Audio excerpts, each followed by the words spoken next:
اور صرف اس حد تک محدود ہو جاتی ہے کہ اسے اس سے فقط اپنا فائدہ ہی نظر آئے اور اسے اپنے فائدے کے علاوہ کچھ بھی نظر نہیں آتا.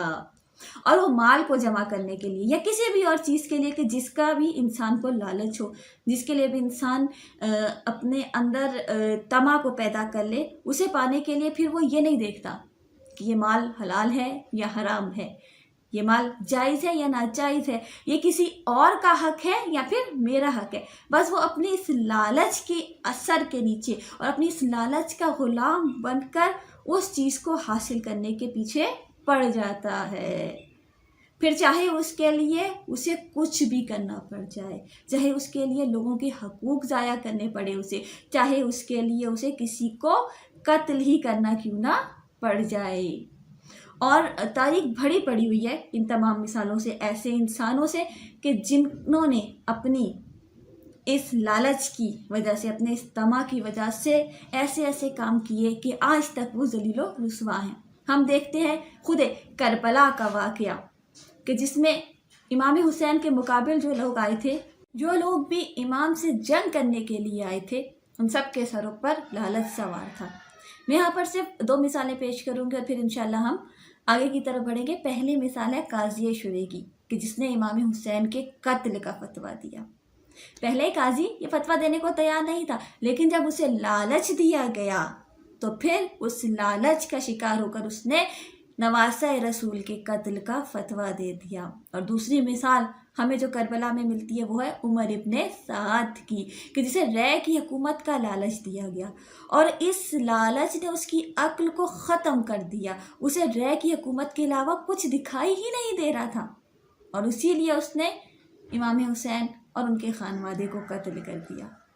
لیکن ہم دیکھتے ہیں کہ کیا پھر اسے رے کی حکومت ملی؟ نہ، بلکہ نہ صرف اسے رے کی حکومت نہیں ملی بلکہ ہمیشہ کے لیے وہ ذلیل و خوار بھی ہو گیا.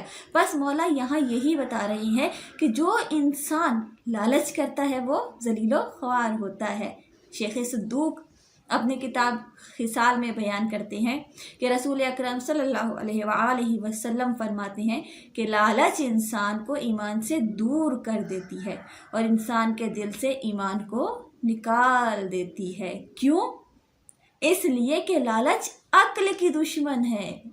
لالچ انسان کی عقل کو تالے ڈال دیتی ہے اور جب انسان کے پاس عقل ہی نہیں ہے، وہ انسان کی جس کے پاس سوچنے سمجھنے کی صلاحیت ہی نہیں ہے، اس کے لیے صحیح اور غلط کا کانسیپٹ ہی نہیں ہے، تو پھر وہ انسان لازمی ذلیل و رسوا ہوگا.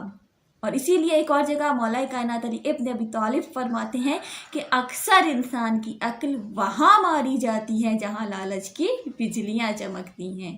اور ویسے بھی ہم دیکھتے ہیں ہمارے اردو ادب میں بھی بہت سے ایسی ضرب و مثل ہمیں ملتی ہیں کہ جس میں لالچ کے بارے میں بیان کیا گیا ہے، جن میں سے ایک جو یقیناً ہر انسان جانتا ہے، بلکہ بچہ بچہ اس کو جانتا ہے کہ لالچ بری بلا ہے. بس لالچ وہ چیز ہے کہ جو انسان کو ذلیل و خوار کر دیتی ہے. اور لالچ کے مقابلے میں کیا ہے؟ لالچ کے مقابلے میں ہے قناعت. ایک بہترین صفت ہے قناعت، یعنی وہ صفت کہ اللہ نے جو کچھ دیا ہے انسان اس پر راضی رہے. جو کچھ میرے پاس ہے پروردگار تیرا شکر ہے، جو کچھ دوسرے کے پاس ہے اس پر نظر نہیں ہے، بلکہ جو کچھ تو نے مجھے دیا ہے میں اس پر راضی ہوں. اگلے جملے میں مولا فرما رہے ہیں، یعنی کہ ہم نے جو 3 پارٹس کیے تھے اس کے سیکنڈ پارٹ پہ آتے ہیں ہم. مولا فرما رہے ہیں کہ ورضیہ بالذل من کشف عن ذرے، اور وہ راضی ہو گیا اپنی ذلت پر کہ جس نے اپنی حاجتوں اپنی پریشانیوں کا اظہار کر دیا. یہاں پر چند جو لفظ ہیں ان کی میں وضاحت کرتی چلوں. کشفہ یعنی پردہ ہٹانا، کھول کر رکھ دینا. اور کس قدر خوبصورت کلمات ہیں یہ مولا کے کہ مولا فرما رہے ہیں کہ وہ راضی ہو گیا اپنی ذلت پر، اپنی رسوائی پر. کون؟ وہ شخص جو کشفہ، جس نے پردے ہٹا دیے. کس پر سے؟ اپنی پریشانیوں پر سے. وہ شخص بس راضی ہو گیا کہ اسے ذلت اور خواری میسر آ جائے، وہ اس بات پر راضی ہو گیا. عزیزان من، اسلام نے انسان کی عزت اور آبرو کو بہت اہمیت دی ہے، اس لیے کہ مومن کی آبرو خانہ کعبہ جیسی ہے، اور یہاں تک بیان ہوا ہے کہ اگر کسی شخص نے مومن کی توہین کی تو گویا اس نے خانہ کعبہ کی توہین کی۔ بس خدا کو ہماری عزت بہت عزیز ہے، ہماری آبرو بہت عزیز ہے، اور اسی لیے وہ چاہتا ہے کہ ہم اپنی مشکلات ہر کسی کے سامنے بیان کرتے نہ پھریں۔ اور اگر ہم دیکھیں تو اسلام نے ہمیں ایک مکمل نظام حیات دیا ہے کہ جس میں دولت مندوں کے لیے یہ لازم قرار دیا گیا ہے کہ وہ مستحق افراد کو ڈھونڈیں اور ان تک ان کا حق پہنچائیں۔ جیسے کہ ہم تاریخ میں دیکھتے ہیں کہ ہم نے انبیاء اور ائمہ کی زندگیوں میں دیکھا کہ نہ صرف یہ کہ دن کے اجالے میں بلکہ رات کی تاریکی میں بھی گھر گھر جا کر لوگوں کی مشکلات حل کرتے تھے۔ نہ صرف یہ کہ جو خود چل کے آ جاتا تھا اس کی مشکل کشائی کرتے تھے، بلکہ ضرورت مندوں کے گھروں میں جا کر ان کی حاجات کو بر لاتے تھے۔ ایک واقعہ ہمیں تاریخ میں ملتا ہے، لیکن دیکھیں اس کے باوجود بھی، ان تمام چیزوں کے باوجود بھی ائمہ اپنے اصحاب کو، انبیاء اپنے اصحاب کو یہ درس دیا کرتے تھے کہ وہ ہر مشکل کو ہر ایک سے بیان کرتے نہ پھریں، بلکہ مشکل کے وقت میں صبر اختیار کریں۔ امام جعفر صادق علیہ السلام کا ایک واقعہ بہت مشہور ہے کہ امام کے ایک صحابی مفضل بن قیس زندگی کی مشکلات میں بری طرح گرفتار تھے۔ فکر و فاقہ، تنگ دستی، قرض، زندگی کی دیگر مشکلات، یعنی کہ ہم سوچیں کہ ہر طرح سے انہیں مشکل کا سامنا تھا، اور اس قدر انہیں مشکلات پڑی کہ ایک دن مجبور ہو کر وہ مولا کے پاس آئے اور امام کی خدمت میں آ کر شاکی لہجے میں شکایت کرنے لگے کہ مولا میں بہت پریشان ہوں، یہاں تک کہ اپنی تمام پریشانیاں امام کے سامنے بیان کر دی، اور آخر میں مولا سے درخواست کی کہ مولا آپ میرے حق میں دعا کیجیے گا تاکہ یہ مشکلات حل ہو جائیں۔ مشکل کشا کے لال تھے، انہوں نے حکم دیا کہ اشرفیوں کا ایک تھیلی لا کے مفضل کے حوالے کر دی جائے۔ جب مفضل نے یہ دیکھا تو کہنے لگے کہ مولا میرا مقصد ہرگز یہ نہیں تھا کہ میں آپ سے کوئی مدد مانگوں، بلکہ میں تو صرف دعا کی درخواست لے کر آیا تھا۔ امام نے فرمایا مفضل میں تمہارے لیے دعا بھی کروں گا، مگر یہ تھیلی بھی لے جاؤ تاکہ اپنی مشکلات کو کچھ کم کر سکو۔ اور اس کے بعد دیکھیں مولا کس قدر حسین جملہ یہ مولا کا، کہ مولا فرماتے ہیں کہ مفضل لیکن میری ایک بات ہمیشہ یاد رکھنا کہ کبھی بھی اپنی پریشانیوں اور مجبوریوں کو لوگوں کے سامنے بیان نہ کرو۔ کیوں؟ کیونکہ اس کا ایک نقصان یہ ہوگا کہ لوگ ہی سوچنے لگیں گے کہ تم زندگی کے میدان میں ناکام رہ گئے۔ دیکھیے مولا کس طرح سے انہیں زندگی گزارنے کا گر سکھا رہے ہیں اور بتا رہے ہیں کہ کس طرح لوگوں کے درمیان زندگی کرنی ہے۔ اگر ہم اپنی تمام مشکلات ہر ایک کے سامنے بیان کرتے رہیں گے تو لوگ کیا سوچیں گے کہ ہمیں زندگی گزارنے کا ڈھنگ نہیں ہے، ہم اپنی زندگی کے میدان میں ناکام رہ گئے ہیں، ہم کامیاب نہیں ہو سکے ہیں۔ بس مولا کہہ رہے ہیں کہ لوگ یہ سوچیں گے کہ تم زندگی کے میدان میں ناکام رہ گئے، کامیاب نہیں ہوئے، اور اس کی وجہ سے تم لوگوں کی نظروں سے گر جاؤ گے اور تمہاری شخصیت کا احترام ختم ہو جائے گا، یعنی تمہاری ویلیو کم ہو جائے گی۔ بس عزیزان من دیکھیں کہ کس طرح ہمارے ائمہ نے نہ صرف یہ کہ لوگوں کی مشکلات کو حل کیا، مگر اس کے ساتھ ساتھ انہیں صبر و برداشت کا درس بھی دیا تاکہ ان کے ماننے والوں کی عزت قائم رہے، ان کی ویلیو قائم رہے۔ مولا کے نزدیک، اسلام کے نزدیک ہماری اس قدر اہمیت ہے، اتنی ویلیو ہے کہ اسلام، پروردگار، تمام شریعت محمدیہ، ہمارے ائمہ، مولا کائنات یہ چاہتے ہیں کہ ہماری ویلیو کم نہ ہو کسی کے سامنے۔ اسی لیے مولا کہہ رہے ہیں کہ اپنی پریشانی کا اظہار ہر کسی سے کرتے نہ پھرو۔ کیوں؟ کیونکہ ہماری پریشانیاں سننے والے دو طرح کے لوگ ہوتے ہیں، ایک وہ کہ جو ہماری مشکلات کو دیکھ کر کچھ کر نہیں پاتے لیکن ہمارے لیے غمگین ہوتے ہیں، پریشان ہوتے ہیں کہ ان کا دوست، ان کا رشتہ دار، ان کا بھائی یا کوئی بھی اس کا تعلق ہے ہمارے ساتھ، وہ شخص اس قدر مجبور ہے، اتنا پریشان ہے، بس وہ ہمارے لیے پریشان ہوتے ہیں لیکن کچھ کر نہیں پاتے۔ تو ایسے میں کیا فائدہ کہ ہم خود بھی پریشان ہوں اور اپنے چاہنے والوں کو بھی پریشان کریں۔ پھر دوسری قسم کے لوگ وہ ہوتے ہیں جو ہماری مشکلات کا سن کر خوش ہوتے ہیں کہ اچھا ہوا، اس کے ساتھ تو ہونا یہی چاہیے تھا۔ بس جب دشمن خوش ہوں گے تو کیا ہوگا کہ انسان ذلیل و رسوا ہوگا۔ ہاں، البتہ یہاں پر کچھ ایسی مشکلات ہیں، کچھ ایسی باتیں ہیں کہ جن کا حل نکل سکتا ہے، اور کچھ ایسے لوگ ہیں کہ جو آپ کی مشکلات کا حل نکال سکتے ہیں، تو وہاں پر آپ کو اپنی مشکلات بیان کرنا منع نہیں ہے۔ جیسے کہ بیماری کو ڈاکٹر کے سامنے بیان کرنا، اس کی روایات میں ممانعت نہیں ہے، یا عالم دین کے سامنے اپنی علمی پریشانی بیان کرنا، اپنی معنوی پریشانی بیان کرنا، یہ بھی منع نہیں کیا گیا۔ کیوں؟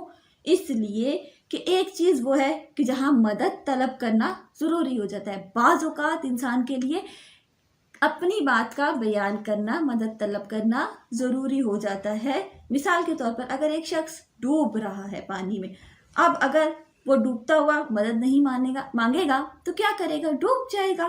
خوب یہاں پر مدد طلب کرنا، اپنی پریشانی کا بیان کرنا منع نہیں ہے، لیکن مشکل وہاں ہے کہ جہاں پر انسان برداشت کر سکے، جہاں پر صبر کرنا ممکن ہو۔ بس جہاں پر صبر کرنا ممکن ہو وہاں اپنی پریشانیاں بیان کرنے کے بجائے ان مشکلات پر انسان صبر کرے اور اللہ پر توکل رکھ کر برداشت کرے، تو یقیناً پروردگار عالمین اس کے لیے تمام مشکلات کو حل کر دے گا، کیونکہ صبر کرنے والا اللہ کے نزدیک محترم ہے۔ اور اسی لیے قرآن کریم میں آیا ہے کہ ان اللہ مع الصابرین، کہ بے شک اللہ صبر کرنے والوں کے ساتھ ہے۔ اور ویسے بھی دیکھا جائے تو جس نے درد دیا ہے کیا وہ دوا نہیں دے سکتا؟ بس جس نے درد دیا ہے وہ دوا بھی ضرور دے گا۔ اس لیے اپنی پریشانی، اپنی مشکل کو ہر ایک کے سامنے انسان بیان کرتا نہ پھرے، بلکہ کوشش کرے کہ اس پہ صبر کرے اور پروردگار عالمین پر توکل رکھے کہ وہ اس کے درد کا علاج انشاءاللہ ضرور کرے گا۔ خوب، اب چلتے ہیں ہم اس حکمت کی لاسٹ پارٹ کی طرف، جو اس کا آخری پارٹ ہے، لاسٹ حصہ ہے۔ اس میں مولا فرما رہے ہیں کہ وَحَانَتْ إِلَيْهِ نَفْسُهُ مَنْ أَمَّرَ إِلَيْهَا لِسَانُهُ، اور جس نے اپنی زبان کو خود پر حاکم بنا لیا، آقا بنا لیا، اس نے خود کو پست کیا۔ حانت یعنی اپنے آپ کو بہت حقیر کر لینا، اپنی انسلٹ کر لینا۔ بس کس نے اپنی انسلٹ کی؟ کس نے اپنی توہین کی؟ خود ہی سے۔ کس نے؟ جس نے اپنی زبان کو اپنا حاکم بنا لیا، اپنا امیر بنا لیا۔ کیا؟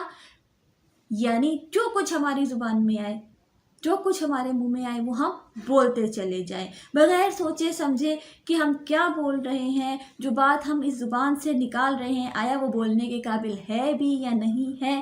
بس انسان بولتا چلا جائے بغیر سوچے سمجھے۔ یعنی انسان جب زبان کھولتا ہے تو پہچانا جاتا ہے کہ یہ کس طرح کا شخص ہے۔ جیسے کہ خود مولا فرماتے ہیں کہ کلام کرو تاکہ پہچانے جاؤ، یعنی یہ جو ہماری زبان ہے، یہ جو ایک چھوٹا سا گوشت کا لوٹھرا ہے، یہ ہماری پہچان کا ذریعہ ہے۔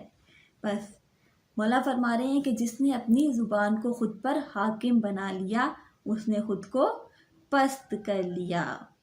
بس انسان زبان ہی کے ذریعے سے پہچانا جاتا ہے کہ اس کی شخصیت کیا ہے، اس کی پرسنالٹی کیا ہے۔ جیسے مولا کبھی میں نے آپ کو فرمان سنا ہے کہ مولا کہہ رہے ہیں کہ کلام کرو تاکہ پہچانے جاؤ۔ بس جب انسان کلام کرتا ہے، جب انسان بولتا ہے تو اس کی پرسنالٹی سامنے آتی ہے، اس کی شخصیت سامنے آتی ہے کہ بولنے والا جاہل ہے یا عالم ہے۔ اگر تو وہ عالمانہ شخصیت کا مالک ہوگا تو اس کی عزت ہوگی، مگر اگر انسان بغیر سوچے سمجھے بولتا چلا جائے، نہ موقع دیکھے نہ مقام دیکھے، تو یقیناً اس کی شخصیت کس طرح سامنے آئے گی؟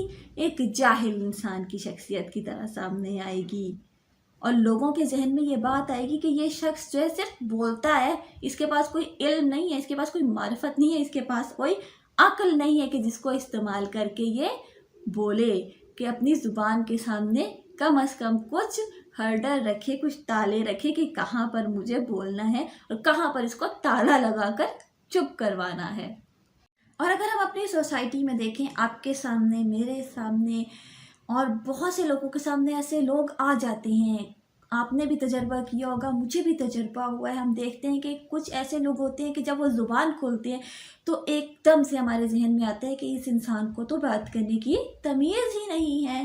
بس یہ کلام کرنے کی تمیز نہ ہونا یہ انسان کی رسوائی کا باعث ہے، یہ انسان کی عزت کو ختم کر دیتا ہے۔